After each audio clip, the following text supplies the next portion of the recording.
Bom, chegou o momento que todo mundo esperava. E esse momento não é naturalmente não é a minha palestra, não são as minhas palavras, mas sim a sentença. A sentença que todo mundo espera caso não se tenha uma composição através dos meios mais adequados que nós temos de resolução do conflito, caso não se chegue a uma composição durante uma mediação, uma conciliação, que se tenha todo o procedimento arbitral, chegou a hora da sentença. Obtivemos a sentença.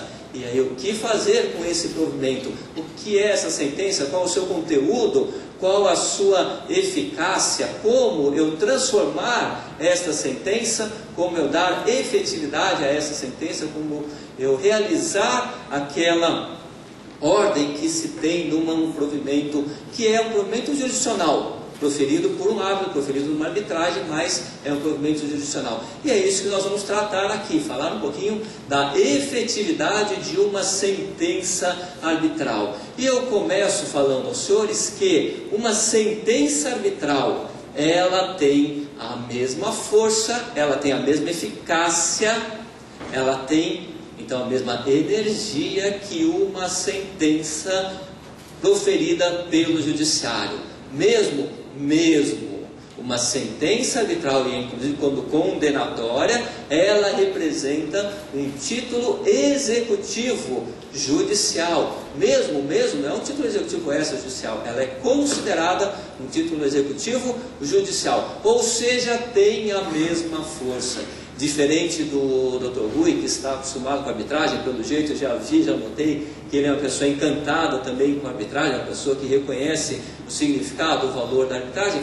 Alguns magistrados, Dr. Rui, eu confesso aos senhores que alguns magistrados têm uma certa resistência a isso. Imaginar que uma sentença não proferida pelo Estado, não proferida por um representante do Estado, tem o mesmo significado que uma sentença proferida pelo Estado. Eu lembro que certa vez, conversando, já faz algum tempo, mas conversando no ambiente dos magistrados, na escola da magistratura, eu fui falar sobre outros temas e fiz uma referência a isso. E alguns juízes falaram, não, mas como? Então significa que um árbitro pode proferir uma sentença como a nossa? E houve até assim uma preocupação por parte deles. E eu respondi, sim, exatamente igual. Se um juiz condena uma parte, o réu, a pagar 1 milhão, a eficácia dessa sentença do juiz é igual a uma sentença arbitral que condena a pagar 1 milhão. E ainda com uma característica, senhores: quem profere a sentença na arbitragem não precisa sequer ser formado em direito. Imagina o impacto que isso pode vir a ser para alguns magistrados. Pode ser um psicólogo, pode ser um filósofo, um administrador de empresa. Senhores, pode até ser um engenheiro. Pode ser um engenheiro. O problema é que daí demora mais, né, a sentença. Tem algum engenheiro aqui? Não.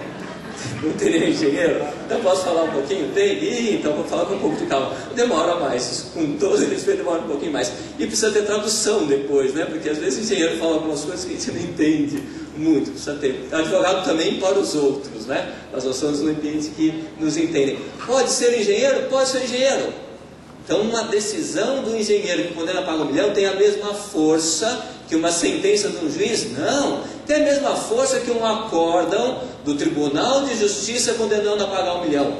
Tem a mesma força que um acórdão do Superior Tribunal de Justiça condenando a pagar 1 milhão, uma sentença proferida por um único engenheiro em um procedimento. Então esta é a nossa realidade, Uma sentença arbitral, ela é idêntica nesse particular a um provimento jurisdicional. Tem a mesma eficácia, tem o mesmo resultado, tem a mesma força. E nós temos outra característica, entre as diversas características que nós tivemos em relação, já ditas aqui em relação à arbitragem: celeridade, especialidade dos árbitros, o tratamento, a flexibilidade do procedimento, que eu diria que é o maior diferencial mesmo da arbitragem. Mas nós temos outra característica importante, que é exatamente, senhores, o cumprimento espontâneo das decisões arbitrais. Mesmo era quase que uma tradição em nosso ambiente arbitral cumprir-se as determinações feitas pelo árbitro ou pelo tribunal arbitral. Até mesmo, ainda nessa semana, segunda-feira, ontem, eu dei aula sobre medidas cautelares, tema riquíssimo, medidas cautelares, tutelas de urgência, tutelas de evidência, tutela antecipada e arbitragem. E ainda ontem perguntaram, mas como é que é a medida cautelar deferida por um árbitro? Como é que fica nesse contexto? Ele determina, mas ele não tem força para cumprir. Já foi dito aqui, repito, os atos de execução, os atos de coerção são realizados no judiciário, não pelo árbitro. Mas nós falamos, por incrível que pareça, até mesmo medidas liminares de constrição, de depósito, determinando depósito, até mesmo essas medidas, por vezes, elas são, ou por vezes, muitas vezes, comumente, elas são cumpridas pela parte.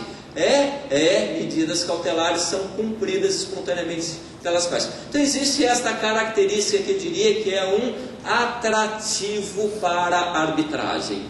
O cumprimento espontâneo das decisões. Então esse é o primeiro aspecto. E por que tudo isso? Senhores, o ambiente arbitral ele é diferenciado. Nós costumamos falar que a arbitragem ela é para cavalheiros. Todos os players, todos que atuam, todos que participam da arbitragem têm esse perfil, têm essa característica.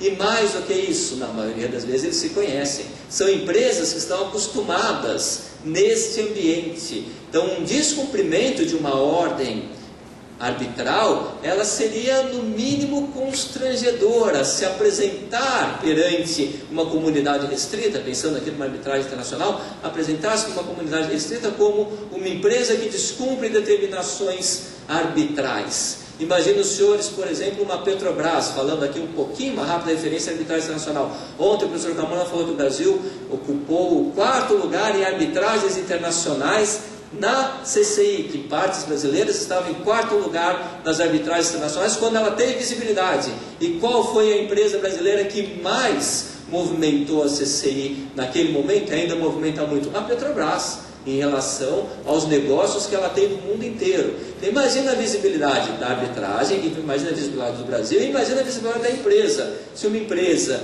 que utiliza desse expediente, por vezes em seu favor, por vezes como requerida, não como solicitada, não como solicitante, mas imagina a situação se ela vier a descumprir. Isso abala, senhores, isso é um efeito muito nocivo, esta resistência ao cumprimento de uma sentença arbitral, porque isso abala a credibilidade da empresa para futuros negócios. Então, quando nós falamos de uma arbitragem internacional, quando nós falamos de uma arbitragem internacional, que é um grupo pequeno, é um grupo seleto que todos se conhecem, abalar a credibilidade de uma empresa é tudo que não se quer. E os senhores sabem que notícia ruim corre rápido, mais do que notícia boa. Então, se cai no mercado, olha, tal empresa, ela está relutante em relação ao cumprimento de uma decisão.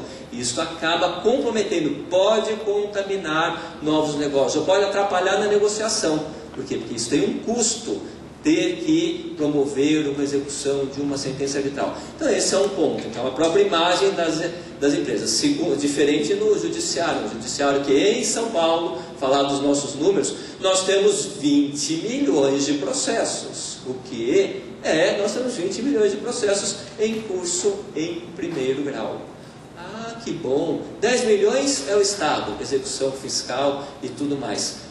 E os outros 10 milhões? Bom, então imagina 10 milhões, desses 10 milhões de pessoas, alguns ou muitos não cumprirem, não tem essa identidade da parte da pessoa em relação ao ambiente em que ela vive. Essa é uma característica. Segunda característica, a arbitragem ela é eleita pelas partes. As pessoas escolhem especialista, escolhem uma pessoa que elas confiam pela sua autoridade. Confiam pela sua autoridade a julgar aquela questão. Seria um nonsense, seria um contrassenso falar, poxa, eu escolho tal pessoa para cuidar do meu direito, e eu tenho os advogados que estão dando todos os elementos para essa pessoa julgar melhor o meu direito, para me dar uma proteção na expectativa que eu tenho. Pode chegar ao ponto dessa pessoa especialista que eu escolhi, que eu indiquei, entender que eu não tenho razão e ter uma condenação, eu vou questionar aquela pessoa por mim eleita, ainda que indiretamente através dos advogados. Então é um contexto que é um pouco contraditório. A arbitragem, a discussão, à recusa no cumprimento das decisões arbitrais, porque eu estou entregando para um especialista. Seria a mesma coisa se os senhores procurarem o melhor especialista por conta de uma doença que os senhores tiveram, e depois se recusar a se submeter ao tratamento que o médico orientou, que o médico determinou. Então existe esse contexto também, a confiança que se entrega ao árbitro. Tem o outro lado da moeda, tem também o árbitro que confia em que as suas decisões, elas serão respeitadas. E lógico que existe, não há dúvida que existe por vezes esta resistência. Pode acontecer? Pode acontecer. Algumas instituições arbitrais, elas trazem no seu regulamento alguns elementos também que sugerem, que acabam servindo de um estímulo para aquela parte eventualmente resistente, aquela parte que tem dúvida, mas será que eu vou cumprir? Será que não dá para levar isso adiante? Então tem algumas instituições arbitrais que têm este estímulo previsto no seu regulamento. O que eu lembro aqui é do CANSA-CBC, o Centro de Mediação e Arbitragem da Câmara do Comércio Brasil e Canadá. Lá está escrito que mesmo sendo procedimento arbitral sigiloso, existe a confidencialidade. Caso a decisão arbitral venha a ser descumprida, desrespeitada por uma das partes, pode ser solicitado, e conforme o contexto isso pode ser feito, a Câmara tem o poder, tem a autorização para divulgar este inadimplemento em outros órgãos da mesma categoria, em outras entidades representativas de classe. Então ela pode divulgar que uma das partes ela é existente. Ora, isso é nocivo, como eu falei, é nocivo à credibilidade da empresa. Isso pode marcar, pode comprometer novos negócios. Então essa é uma previsão que tem. Tem uma outra prevista na Câmara de Arbitragem de Mercado, da Bolsa de Valores, lá de São Paulo, Mercadorias e Futuros, desculpa. Tem uma previsão que é até um pouco questionável. Lá diz que a empresa que descumprir a sentença arbitral, isso também o professor Camona falou ontem, para entrar no novo mercado é um requisito que tem a cláusula arbitral, a ser decidida a arbitragem pela Câmara de Arbitragem do Mercado, deles mesmo, da Bolsa de Mercadorias e Futuros. E há uma previsão também que a parte pode vir a ser privada de operar nesse segmento, na Bolsa de Valores, se descumprir as determinações, as decisões que forem proferidas pela Câmara de Mercado. Então, olha a que ponto se chega. Digo que aí é um pouco extremado, porque imagina, impedir a operação, impedir a atuação de uma empresa por descumprimento de uma decisão na Câmara. É questionável, mas enfim, é um estímulo, sem dúvida alguma, é um estímulo para o cumprimento, aí já não tão espontâneo assim, mas é um estímulo para o cumprimento, o cumprimento das decisões. Porque o que se espera efetivamente é que a decisão seja cumprida. E aqui eu peguei, olha só, o regulamento de mediação, procedimento de mediação e arbitragem da Câmara aqui de Joinville. E um dos seus itens fala: as partes, ao eleger as regras aqui dessa instituição, ficam obrigadas a acatar e cumprir esse regulamento, inclusive em relação a custos e honorários, reconhecendo que a sentença arbitral será cumprida espontaneamente e sem atrasos, não se admitindo qualquer recurso, realmente não tem, ressalvadas as defesas. Lógico que tem defesa, também tem o direito de defesa, não há dúvida em relação a isso. O importante é que aqui não tem nenhuma sanção, mas reforça a ideia: a sentença ou as ordens, no modo geral, devem ser cumpridas espontaneamente. Essa ideia é uma questão até cultural. Aqui tem um efeito, no mínimo um efeito pedagógico. A pessoa lê, aqueles que optarem por esse regulamento vão olhar e falar: olha, eu tenho que cumprir espontaneamente. Olha, se eu tenho que cumprir, não é propriamente espontâneo, mas aqui tem esse elemento pedagógico. Então não tem nenhuma outra repercussão indireta, não tem nenhuma outra sanção, mas no mínimo há esse efeito pedagógico. Não deixa de ser mais um estímulo ao cumprimento de uma decisão, de uma sentença arbitral. Mas, senhores, são todos seres humanos. As partes que atuam no procedimento arbitral, mesmo através de pessoas jurídicas, lógico que a pessoa jurídica que pode ser parte, tem um determinado momento que pode oferecer uma resistência, pode, por convicção própria, querer não cumprir uma condenação. Isso acontece? Pode acontecer. Pode acontecer. Tem pessoas que são resistentes mesmo. Ou eles concordam ou eles vão resistir ao máximo, independente de ter ou não razão. Tem algumas situações que as pessoas têm razão para oferecer uma certa resistência. Tem outras que, mesmo sem razão nenhuma, as pessoas naturalmente têm esse perfil. Aliás, lá nos fiordes, perto da Noruega, da Islândia, dizem até que algumas pessoas, elas resistem à condenação penal. Dizem que mesmo sendo condenada no aspecto penal por uma corte suprema, falam, de forma alguma, elas não têm nenhum constrangimento em sair às ruas e falar, não, eu estou esperando prescrever a pena, daí eu não vou ser condenado e pronto. Então tem pessoas que naturalmente oferecem resistência, falam, não, eu vou até onde eu puder resistir a uma decisão. E o que fazer? E nessa situação, como que eu consigo dar efetividade a um comando contido nesta sentença arbitral? E aí que nós vamos falar um pouco das opções. Eu não pretendo aqui agitar a polêmica que existe a respeito da natureza jurídica da sentença, se é aquela teoria trinária ou quinária, essa sentença ela é declaratória, constitutiva, condenatória, se também a executiva, a licença mandamental são categorias autônomas ou não. Os processualistas se discutem muitas páginas e páginas e páginas de livro a respeito disso, muito debate, e até hoje não se entenderam, afinal, qual das melhores teorias a respeito dessa questão. Não vou tocar nesse assunto. O que nós precisamos ter ideia aqui é que existem sentenças que precisam de uma atividade a mais. Nós precisamos, em determinadas situações, de uma materialização do comando contido na decisão. Eu preciso, em determinadas situações, de atos de transformação do mundo empírico. Eu preciso de força, de coerção, para transformar a realidade das coisas, com o objetivo de cumprir uma sentença judicial. E tem outras situações que essa transformação se faz no plano meramente jurídico. Não há necessidade de alteração do mundo empírico, de transformação da realidade. Então, de um modo geral, é isso que acontece em qualquer tipo de execução. Então, o que nós temos na arbitragem? O que diz a lei na arbitragem? A sentença arbitral condenatória, ela é um título executivo judicial.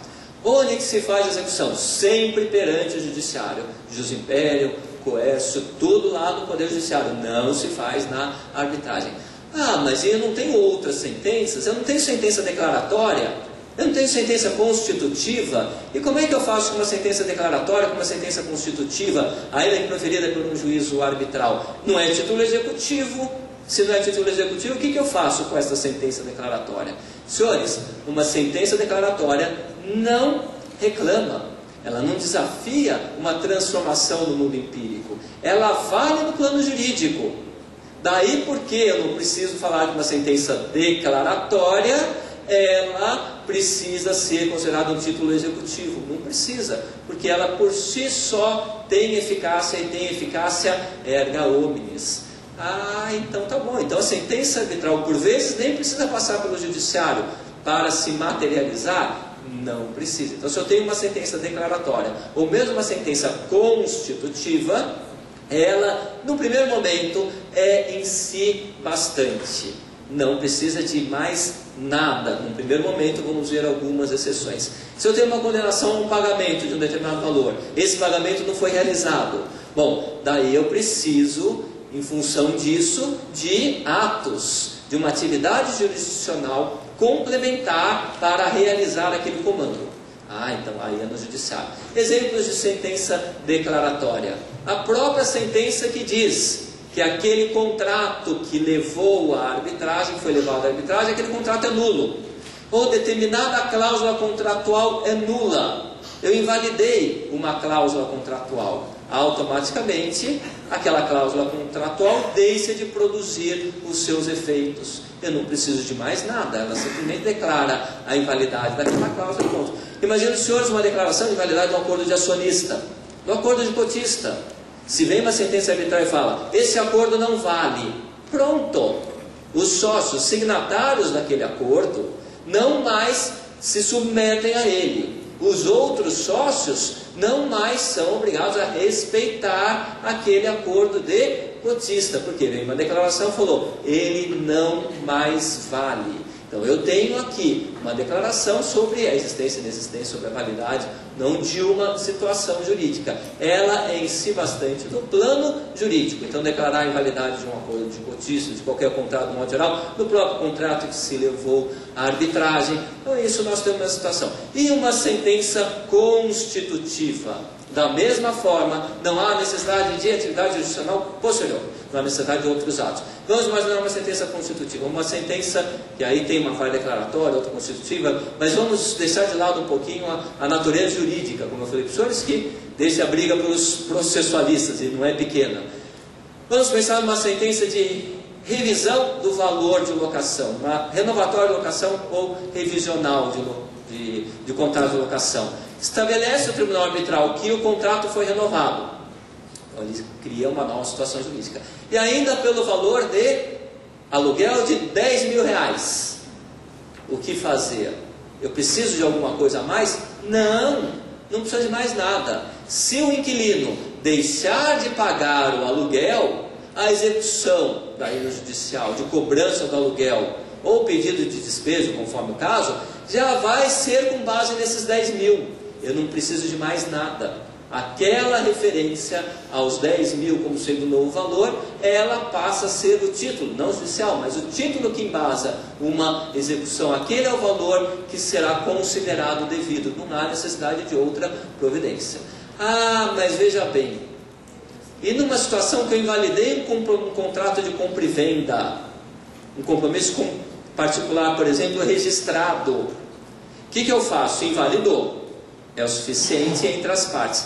Mas foi lá no cartório, e o cartório falou, pera lá, aqui no cartório de registro imobiliário, no laudo imobiliário consta ou o contrato de compra e venda ou o compromisso registrado. O que fazer?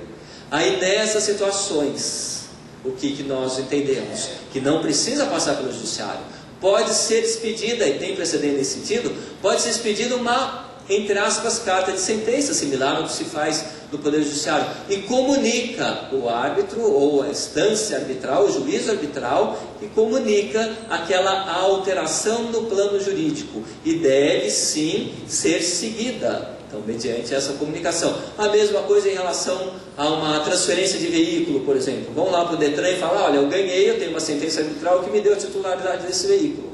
Provavelmente o Detran cria alguma resistência, mas no nosso entender pode ser feita a comunicação direta através de uma expedição de carta, através de ofício, enfim, mas não há necessidade de passar pelo judiciário. Eu lembro, foi feita referência aqui ao período de pesquisa que eu estive na Espanha, e esse era um dos pontos que me incomodava. E eu fui perguntar para a professora de lá, que me recebeu, e que foi a minha... Eu perguntei para ela, e como é que fica em relação à parte de imóveis, então, eventual transferência aqui e ali, adjudicação de imóvel, como é que uma decisão arbitral ela é cumprida? Vai para o judiciário, a obrigação de fazer, não fazer? Como é que faz aqui na rotina? E vocês têm uma cultura antiga, uma tradição em arbitragem? Ela olhou e falou, qual o problema?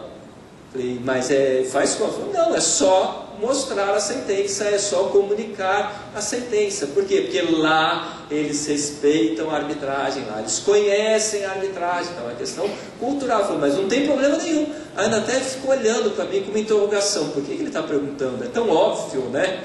É tão óbvio, qual o problema de se cumprir uma decisão arbitral? Decisão arbitral naturalmente se cumpre, inclusive pelas pessoas envolvidas. Lembra aqui, até uma vez estava conversando já há algum tempo, com um professor alemão, né? E falando de despejo também, desocupação de imóvel e tal. E eu falei, como é que funciona? Como também em alguns outros países, se tem uma decretação de despejo, se tem uma decretação de despejo, o inquilino desocupa o imóvel. Qual a dúvida?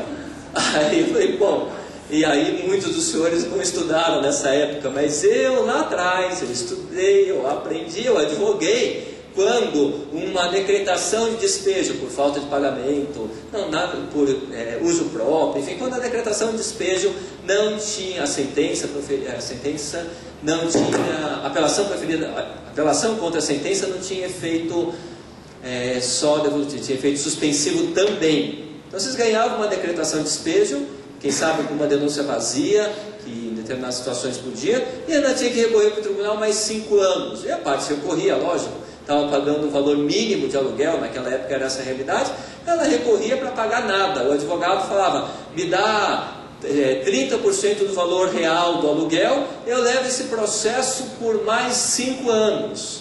Era assim. E daí que eu comentei lá fora, falei, não, mas você tem uma decretação de despejo, o inquilino desocupa, não tem dúvida. Aqui, agora muito melhor a nossa lei, mas aqui por vezes exige a intervenção, a mão firme do Estado, impondo a obrigação que é natural da parte de cumprir o que foi decidido.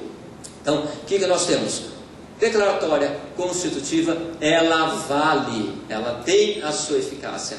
Ah, mas nós temos outras situações, falando de despejo. E uma decretação de reintegração de posse? E uma decretação de despejo? É necessário ato judicional depois? É necessário uma execução? É uma sentença condenatória ou não é sentença condenatória? Volto a falar, vocês vão encontrar teoria em todos os sentidos. Se é condenatória, executiva lato sensu, se é executiva lato sensu é obrigação de dar, fazer, não fazer, ele vai encontrar um monte de coisa.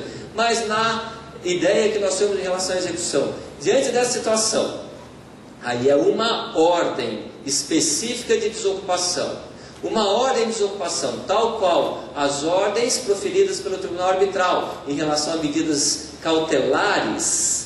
Esta ordem, ela integra um ambiente de cooperação entre o juízo estatal e o juízo arbitral. Daí, esta ordem, uma vez respeitada, ela pode ser provocada mediante ato direto solicitado. O que nós propomos, inclusive, na reforma do Código de Processo Civil, é chamada carta arbitral.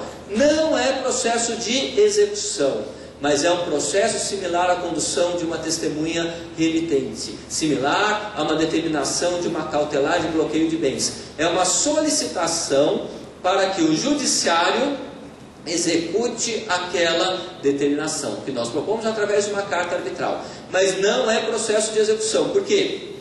Porque elas são consideradas, no meu entender corretamente, executivas lato sensu.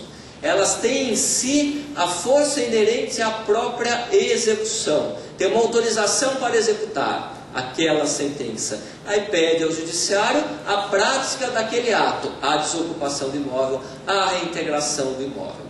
Então, nessa situação de executiva lato sensu, falamos de declaratória, falamos de constitutiva, de executiva lato sensu agora, precisa do judiciário, mas para a prática de determinado ato específico, não através de execução. Bom, mas e afinal, para que serve a tal execução? Que a sentença é o título executivo judicial. Esta serve, a execução serve para, por exemplo, condenação de quantia certa contra devedor solvente. Aquele tal 1 milhão. Então condenou a pagar 1 milhão, o devedor não pagou. O que fazer? Daí sim eu instauro uma execução de sentença. Ah, mas está vendo como ele está velho? Ele nem lembra mais que não existe execução de sentença. Realmente eu estudei quando existia execução de sentença, já há algum tempo. O Superior Tribunal de Justiça me deu direito ao esquecimento, né? Então eu não falo quando eu me formei, mas eu estudei quando era essa outra realidade. Tinha sim a execução de sentença. Agora é cumprimento de sentença. Muito mais sério, foi uma mudança boa, muito boa no nosso sistema processual. Mas e a sentença arbitral? Como é que eu faço? É cumprimento de sentença? Bom, é cumprimento, o nome é o de menos. Mas eu preciso de um processo. Preciso de um processo no judiciário. Por isso nós falamos, é um processo de execução. Tem petição inicial, pedido propriamente dito, petição inicial, pedido, e nós temos a provocação. Algumas questões eu vou falar, é um tema polêmico, eu vou falar de alguns pontos importantes. Precisa ter a triangulação.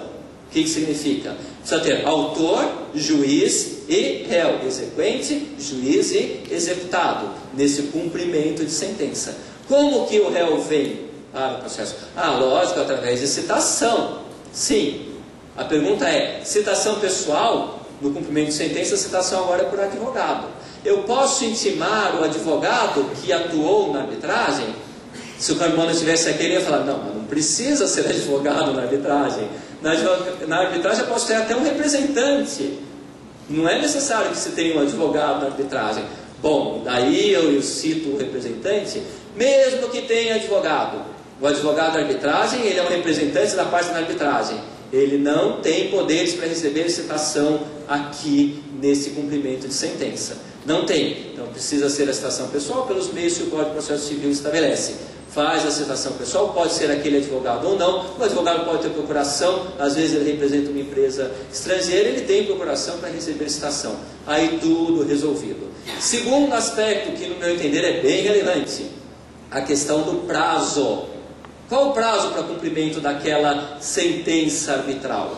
A lei fala que o Código de Processo Civil, o Código 75, se não cumprido em 15 dias, incide multa de 10%. Prazo e multa, dois pontos que, para encerrar, então, eu vou conversar com os senhores. Prazo e multa. Mas qual o prazo? Então tem que pagar nesses 15 dias? Ou a sentença arbitral pode estabelecer um outro prazo? Prevalece o prazo da sentença arbitral, e pode sim, porque a lei estabelece que na sentença arbitral, o árbitro ou o tribunal arbitral fixará o prazo para cumprimento da obrigação estabelecida na condenação, se for o caso. Qual o prazo que se estabelece? E esses dias mesmo, senhores, nós tivemos uma sentença arbitral, eu estava no tribunal, compunha o tribunal arbitral, que nós tínhamos uma condenação à parte, foi de 20 milhões de reais. Os senhores acham que dá para falar para a parte pagar em 10, 15 dias? Esse é um estímulo ao inadimplemento. Pô, se ela tiver que pagar de imediato, demora a pagar em 10 dias, eu falo, não, espera, então ele que vai para o judiciário, porque como que eu vou levantar esse dinheiro? Ela até possuía, pelo porte da empresa, mas essa condenação, os senhores imaginam o porte da empresa. Ela tinha esse dinheiro, eventualmente, patrimônio mais do que suficiente, nem se cogitou em cautelar de constituição de bens. Só que a disponibilidade para, de imediato, assinar um cheque de 20 milhões, 30 milhões, 10 milhões, mesmo a pessoa jurídica consegue assinar um cheque de 10 milhões em alguns dias? Não é bom. Isso pode até criar um tumulto, atrapalhar a rotina da empresa. Nós não queremos matar a empresa, nós queremos que ela cumpra a sua obrigação. Então nós, no Tribunal Arbitral, nós estabelecemos o prazo de 60 dias para pagamento. Pelas circunstâncias, tinham vários outros elementos, nós estabelecemos o prazo de 60 dias para pagamento daquele valor objeto da condenação. E se não pagar, e era previsto lá no termo também com algumas multas. Então nós estabelecemos um prazo muito maior. Qual o prazo que prevalece? Os 60 dias ou os 15 dias da execução? Senhores, são prazos distintos. Enquanto não vencer os 60 dias, então a sentença sob condição, aí sob termo, né? Enquanto não vencer os 60 dias, ela não é devedora. A sentença não é execuída. Então, ele tem direito aos 60 dias. Vencidos os 60 dias, começou a execução, é um outro prazo. Aí é um prazo processual de cumprimento de sentença. É um prazo que a lei processual dizia, processo é processo. Eu estou dentro do judiciário. Então eu teria eventualmente mais esse prazo. Porém, as sanções previstas na arbitragem valem. Então eu teria, nesse caso específico, dois prazos. Não chegou, esse especificamente não chegou à execução, ela cumpriu até um pouquinho antes dos 60 dias. Também não iria espontaneamente antecipar. Lógico, com todos os encargos, com juros, com correção monetária, com tudo.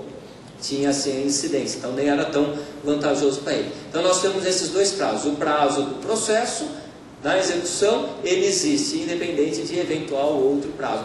Também a questão da multa. Não pago, o que nós vamos ter? A incidência da multa do 475J, que eu diria que foi um dos melhores achados. Isso tem lá fora, mas foi trazido para cá. Eu acho um dos melhores modelos para estimular o devedor ao cumprimento da sua obrigação, a pagar. Porque para alguns ter um encargo extra de 10% é um ônus expressivo, vocês sabem disso. Poxa, por alguns dias vou pagar 10%, mais juros, mais correção monetária. Então eu estimulo o cumprimento desta obrigação pecuniária, quando é uma obrigação pecuniária. Então, vale essa multa, mas eu posso na arbitragem ter alguma outra multa?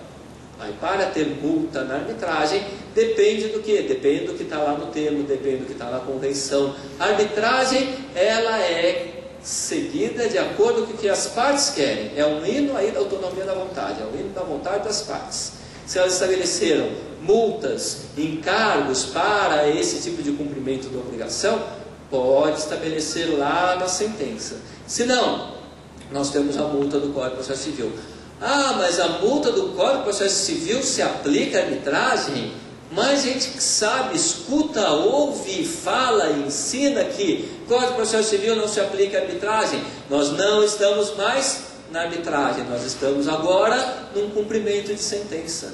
Se nós estamos no cumprimento de sentença, esta multa aplica sim, por ter o remitente, por ter aí aquele resistente executado, exigido a provocação do judiciário. Ele exigiu a provocação do judiciário, não cumpriu com aquela condenação. Aí ele paga com a multa, sim, independente da previsão lá na sentença arbitral. Então teria sim essa multa. Bom, essa é uma ideia geral em relação à execução. Então nós temos, no primeiro momento, a possibilidade de cumprimento espontâneo. No momento não teve, existem algumas situações que são atos praticados diretamente no ambiente de cooperação. O árbitro pode solicitar, por convocação das partes, a prática de determinados atos no judiciário.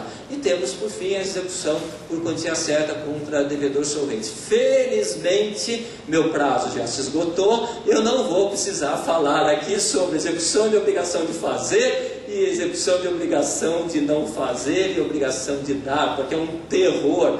Eu leio, releio aquele Código de Processo Civil e saio com muitas e muitas dúvidas. E quanto mais leio os processualistas, com mais dúvidas eu fico. Mas de um modo geral, vocês têm que seguir o que está lá no código. Tem 461, e tem tudo, tem multa, tem transformar em valor pecuniário, quando é obrigação personalíssima.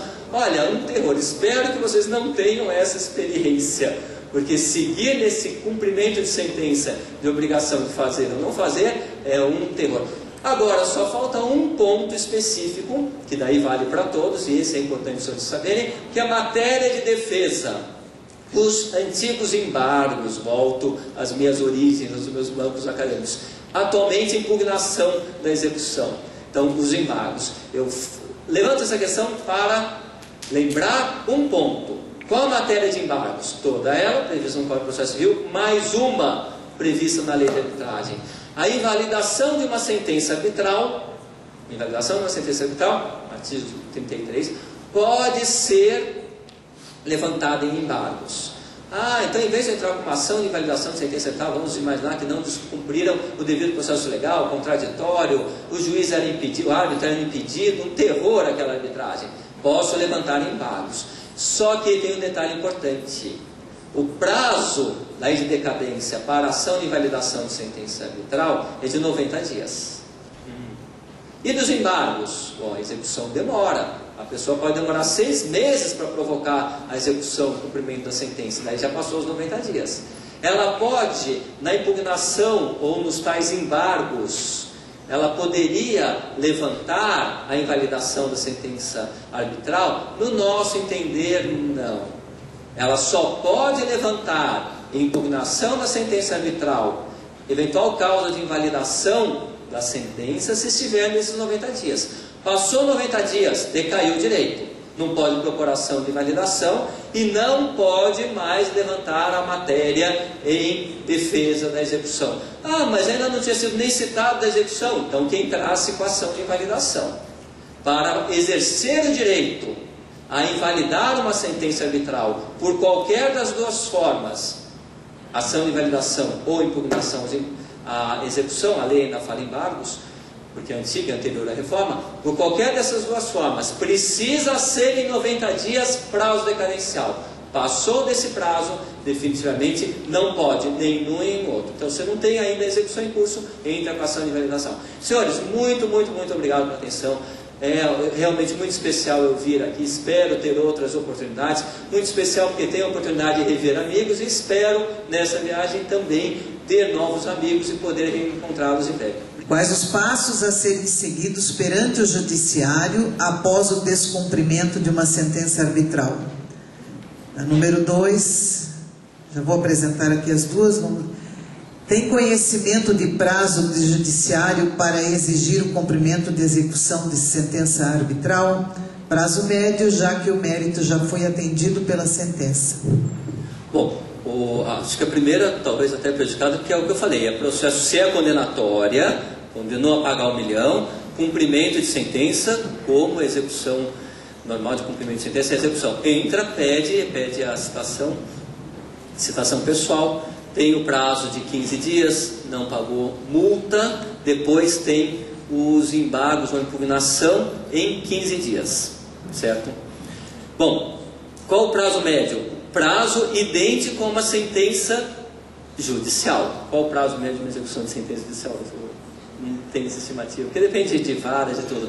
É exatamente igual. Não é porque é uma sentença arbitral que ela é diferente, é mais rápida ou mais devagar. Entrou no judiciário, ela entra como título executivo judicial. Então esse é o prazo mesmo de uma sentença que condenou a pagar 1 milhão. Aqui, a possibilidade de divulgar uma decisão ou sentença em alguns órgãos não seria contrário à obrigatoriedade do sigilo do procedimento arbitral? Totalmente contrário. E exatamente por conta disso que precisa estar previsto, porque se a parte ela optou por aquele regulamento, ela tem consciência de que, descumprindo, ela autoriza a quebra do sigilo. Então ela previamente autorizou a quebra do sigilo nessas situações. E eu diria aos senhores que esse é o impacto que se quer muitas vezes. É falar, olha, se você descumprir, aquele sigilo que existia, ele será quebrado. E a parte pensa, poxa, mas eu não quero quebrar o sigilo, eu não quero quebrar a confidencialidade. Agora, não vi, eu esses dias conversei com o Dr. Saulo, o presidente, e nós não temos histórico disso acontecer. Eu diria que só o fato de ter essa previsão já é um estímulo ao cumprimento. Mas, em princípio, ela quebra o sigilo, sim, por autorização das partes. Inclusive, o que eu faria naturalmente é consultar a outra parte, né? Porque o sigilo quebra das duas. Eu consultaria o credor, entre aspas, para saber se ele estaria confortável nessa situação. Pulando um pouquinho isso, tem um outro problema que, não sei se eles iam perguntar ou não, mas e a execução do Poder Judiciário? Tem sigilo ou não tem sigilo? Como é que eu faço a execução? Posso falar, olha, lá na arbitragem eu tive a confidencialidade, mas e se eu for executar? Vai escancarar o conflito. Inclusive eu vou juntar peças, cópias e peças lá da arbitragem, e vai sair no distribuidor. O que fazer? Na reforma do Código de Processo Civil, eu pela PUC, que nós damos aula no pós-graduação e na graduação, mas esse é um grupo de pesquisa que nós temos no pós, eu sou líder, entre as, é o nome acadêmico, líder, é o nome do coordenador do grupo. Nós fizemos o estudo da reforma do Código. E fizemos algumas propostas para o, na época, senador Walter Pereira, no finalzinho depois, quando estava na aprovação no Senado. E uma das propostas que nós fizemos, além da carta arbitral, que eu fiz referência aqui, que o nome saiu lá dos bancos da nossa faculdade, da PUC, outra proposta que nós fizemos foi exatamente em relação à confidencialidade, e que foi aceita, tanto pelo Senado, como parece que está mantida nesta versão da Câmara dos Deputados, que eles prometem votar no dia 8. 8, 7, 6 ou 8, eu não lembro agora. Mas o senhor sabe, né? Promessa de político, né?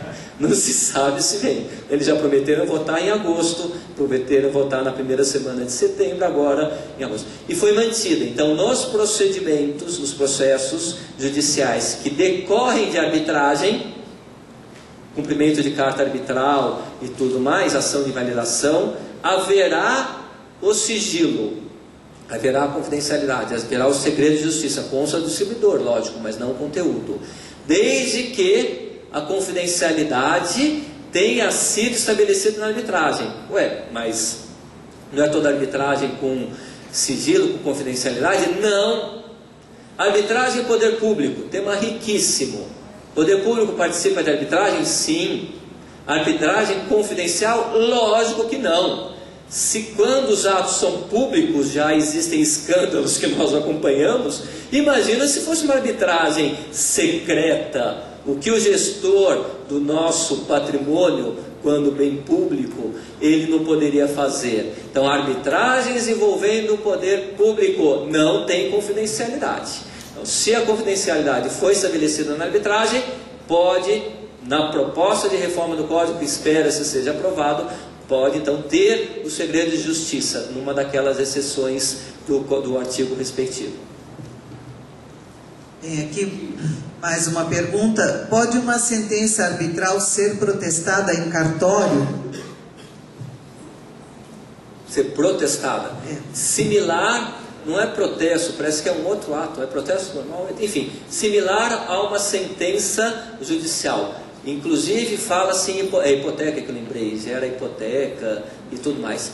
Só que esse tipo de expediente, o que se faz no judiciário, é por conta de uma sentença ser submetida a recurso.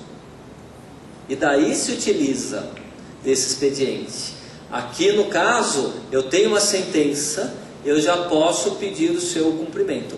Aqui, inclusive, eu faço uma observação só lembrando, a sentença ela é proferida por árbitro único ou por tribunal arbitral, né? Então eu tenho uma decisão e a decisão ela será definitiva. Então acaba sendo mais fácil já partir para os atos de execução diante de uma resistência do devedor. É comum sentença arbitral fixar multa em caso de não cumprimento espontâneo? Soma-se a multa do CPC ou uma elimina a outra? Isso. É usual o protesto da sentença? É, o protesto lá em relação à multa. A multa para ser estabelecida na sentença arbitral, no meu entender, é um tema também polêmico, precisa constar do termo de arbitragem, ata de admissão, precisa constar da convenção. Nós somos mais contidos à vontade das partes. O limite de atuação do árbitro ele é fixado pelas partes. Então eu sou um pouco mais contido, eu preferia só ter esta fixação de multa numa sentença definitiva, diferente de ordens cautelares, lá, se tiver previsto. Uma vez previsto, soma aos 10% do 475J? Sim, porque uma é a multa pelo não cumprimento na forma e prazos estabelecidos na sentença arbitral. A outra é a multa por provocação do Poder Judiciário de natureza processual e por força de lei. Então, no meu entender, ela somaria. O que por vezes tem sido feito, para não ter dúvida em relação a isso, é colocar que tem a multa de 10% na forma do 475J, caso seja necessária a provocação do judiciário. Então, às vezes, na sentença arbitral, a gente estabelece essa previsão também. Sentença arbitral prescreve em quanto tempo? A sentença em si não é a prescrição da sentença, depende da condenação, exatamente igual à sentença judicial. E aí a prescrição de direito material é independente da sentença, prescrição de direito material não processual. Então, se tem uma condenação que tem um determinado prazo de prescrição, e aí eu acredito que os senhores estariam falando de uma prescrição pós o período. Aí depende do tipo de condenação. É igual sentença judicial. Aí o prazo será eventualmente em relação à condenação, conteúdo da condenação, como se fosse uma sentença judicial. Sendo os honorários do árbitro determinado na sentença... O assunto está bom agora, está melhorando. O assunto está melhorando agora. Também, eu confesso que gostei também. Também, começou bem. Quem fez essa pergunta começou bem. Sendo os honorários do árbitro determinado na sentença e não sendo pago pela parte condenada, como o senhor vê o uso pela Câmara dos órgãos de proteção ao crédito? Bom, esse tema de honorários dos árbitros, valor do árbitro, é extremamente complexo, depende do que está no regulamento. Tem esse primeiro aspecto, e a lei fala que isto pode ser cobrado, constitui título para o árbitro. Eu já tive 2 arbitragens que não recebi. Fiz alguma coisa? Absolutamente nada, além de marcar o nome dos advogados e marcar o nome das partes. Tem lá a listinha negra. Para nunca mais... Nunca mais, porque o advogado é importantíssimo nesse contexto, muito importante. Então, lógico que a gente grava, a gente lembra para eventualmente não aceitar. Geralmente, eu gosto de trabalhar nesse aspecto com o CCBC, Fiesp, eu não sei como que são as instituições daqui. Geralmente, os valores dos honorários dos árbitros, eles já são depositados na Câmara. Eles ficam, a Câmara fica como depositária. Então, tem um mínimo de tantas horas, um mínimo de 100 horas, enfim, fica lá um valor depositado. Então, uma vez estabelecida a sentença que os honorários de árbitros serão de responsabilidade de uma ou de outra parte, nós, árbitros, levantamos os valores, aliás, por vezes até levantamos antes, levantamos os valores antes, e depois a execução é da parte vencedora contra a parte vencida, de reembolso dos honorários dos árbitros, eventualmente sucumbência de advogado também, aqui é honorários do árbitro. Então o árbitro, ele recebe diferente. Inclusive, nós, e a maioria dos regulamentos, salvo engano, de Joinville prevê isso, foi o que eu li que estava à disposição. As partes depositam o valor das custas, eu lembro de custas, não lembro de honorários, mas geralmente as partes depositam o valor antes de receber a sentença. Na prática, a vida como ela é. O tribunal arbitral se reuniu, teve instrução, encerrou a instrução, tem que proferir a sentença. O tribunal se reúne, antes de proferir a sentença, ele manda um relatório de horas. Caso não tenha sido depositado ou caso supere as horas. Fiesp e CCBC tem um limite alto de horas, muitas vezes não ultrapassa. Se alguma instituição, por exemplo, CAESP, nós mandamos o relatório de horas, IMAB, um pouco diferente, manda o relatório de horas, as partes depositam. E daí publica, entre aspas, a sentença. Daí nós comunicamos a sentença. Então, isso não cairia nessa outra parte. Senão, pode cobrar. E até num termo de audiência de uma instituição que não tinha essa previsão. Nós, no termo de audiência, nós árbitros falamos para as partes. Olha, nós atuamos com 50 horas no mínimo. Os advogados já sabiam, isso foi conversado antes até. Atuamos com 50 horas mínimas e vocês depositam. Ah, qual o prazo? 3 meses. Nós já teve um outro procedimento que nós definimos o pagamento em 6 meses. Então a parte, mês a mês, depositava o valor das custas da arbitragem, que era mensal nesse caso, e depositava o valor dos honorários dos árbitros. Se não tiver nada disso, a lei fala que pode executar e daí segue o caminho normal. Mas geralmente a gente toma essa cautela antes, né? Eu ainda tenho aqui uma pergunta que eu gostaria de passar, pelo fato da gente verificar muito isso nas câmaras. A respeito das manobras de defesa por parte da parte vencida na arbitragem, cabe arguir querela mutatis em face da decisão arbitral que porventura tenha desrespeitado o devido processo legal? Então, essa é uma das maiores dificuldades que nós temos num procedimento arbitral. Qual a regra na arbitragem? A regra é não ter regra. A regra é não ter regra.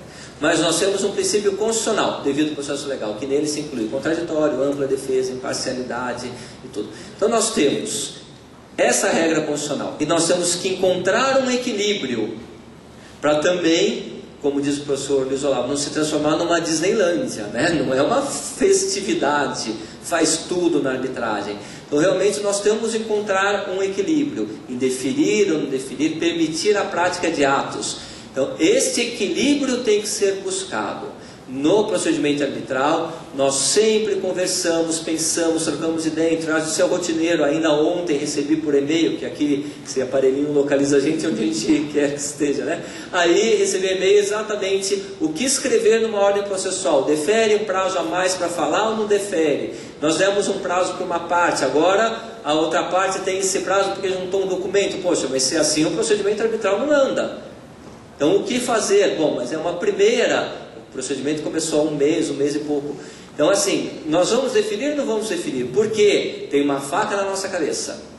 A invalidação por quebra do devido processo legal. Ampla defesa, isonomia, contraditório, tratamento igual das partes. Então nós temos que buscar esse equilíbrio sim, mas nós temos que ser firmes. Não pode deixar uma festa. Então a gente tem que ter a sensibilidade de verificar quando a parte, nós percebemos depois de aí experiência, depois de muito tempo, a parte planta, ela semeia matéria para invalidação de sentença arbitral. E é curioso que depois de um tempo a gente começa a perceber. Então ela começa a pedir provas assim totalmente inúteis. Então a gente vem com uma decisão falando da pertinência, da não utilidade daquela prova.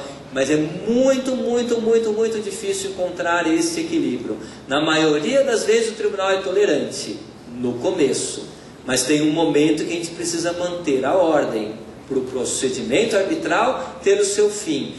Então, por exemplo, entrega de parecer jurídico em alegações finais.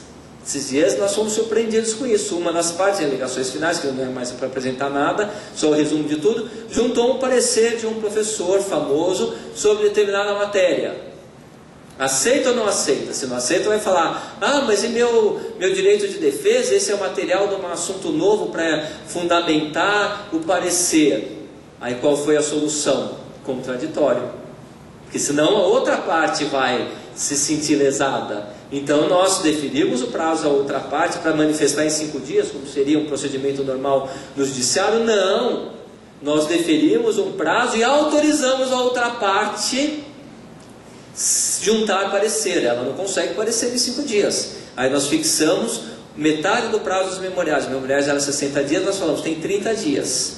Querendo apresentar um parecer. Não demos prazo, demos ciência, mas não demos prazo para se manifestar sobre o parecer, porque nós entendemos que o parecer é uma orientação jurídica com base no que já está no processo, ele não poderia inovar. Então não há necessidade do contraditório com base no parecer. O contraditório já teve em todo o procedimento.